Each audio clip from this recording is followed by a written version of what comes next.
Some of the most beautiful acts of kindness happen so quietly that almost nobody notices them. There are compassionate people who help others not for attention, but simply to protect someone else's dignity. Walter Green visited the small downtown restaurant every Friday evening after visiting his late wife's grave nearby. The staff knew him as a gentle elderly man who always sat quietly near the same corner table. Ryan had noticed the elderly man several times before. Walter always thanked the staff politely, folded his napkin carefully after eating, and carried himself with the quiet dignity of another generation. But that evening, something suddenly changed.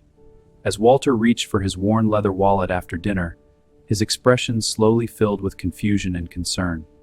The elderly man checked every pocket twice before realizing the painful truth. Somewhere between the cemetery and the restaurant, he had apparently lost most of the money meant to pay for his meal. Walter looked deeply embarrassed. At his age, dignity mattered enormously to him, and the thought of publicly explaining his situation to strangers clearly made him feel humiliated and helpless. Ryan immediately understood what was happening. He could see the anxiety growing on the elderly man's face, the silent panic of someone desperate not to become the center of uncomfortable public attention.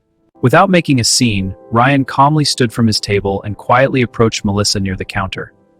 He spoke softly enough that Walter would never overhear the conversation. Ryan paid for the elderly man's meal privately and asked Melissa not to mention his name. He did not want gratitude, recognition, or attention.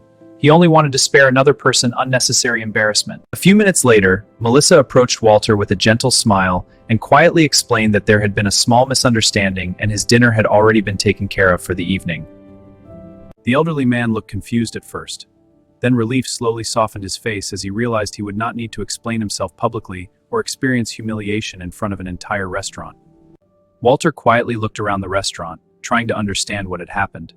But Ryan simply continued drinking his coffee peacefully, pretending absolutely nothing unusual had taken place. Before leaving, Walter thanked Melissa repeatedly with emotional eyes. He admitted the situation would have deeply embarrassed him, especially after already feeling lonely from visiting his wife's grave that evening. Sometimes kindness quietly appears exactly when people need it most. The elderly man nodded slowly, clearly moved by compassion he had not expected from strangers. Ryan watched the elderly man leave safely through the rainy downtown street before returning his attention to his untouched coffee. To everyone else, it had seemed like a completely ordinary evening. Ryan, thank you for what you did. Of course, Melissa. She explained that many people help others loudly, but very few people protect another person's dignity so carefully. Ryan quietly answered that everyone experiences vulnerable moments eventually. And during those moments, preserving someone's dignity can matter far more than the actual financial help itself. The world often celebrates dramatic acts of heroism, yet some of the rarest forms of compassion happen almost invisibly, in quiet decisions made without applause, recognition, or public praise. As Ryan walked home through the rain, he understood something important. Genuine kindness is not about appearing generous in front of others. It is about protecting another person's heart when they feel exposed. Helping someone embarrassed in public without drawing attention to their struggle is one of the rarest forms of compassion, because true kindness protects dignity as carefully as it offers help.